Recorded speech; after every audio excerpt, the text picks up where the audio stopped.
வணக்கம், நான் doctor Christie. நாம் எல்லாருமே பண்ணுற ஒரே ஒரு தப்பு என்ன அப்படின்னா, பெட்டர் ஃப்யூச்சர் அப்படின்னு சொல்லிட்டு நம்மளே ரொம்ப வருத்திட்டு இருக்கோம்.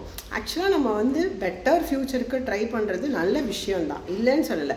பட் ஆனால் நம்ம இதை விட பெட்டராக இருக்கணும், நம்ம லைஃப் சுச்சுவேஷன் எப்படி இருந்தாலும் அதை விட நம்ம ஒரு படி முன்னேறிடணும் அப்படின்னு சொல்லிட்டு நம்ம அதுக்காக ரொம்ப ஒரு பதட்டத்துலேயும் ரொம்ப ஒரு எதிர்பார்ப்புலையும் இருந்துட்டு இப்போ இருக்கிற அந்த நிகழ்காலத்தை நம்ம ரசிக்காமலே போய்டுறோம்.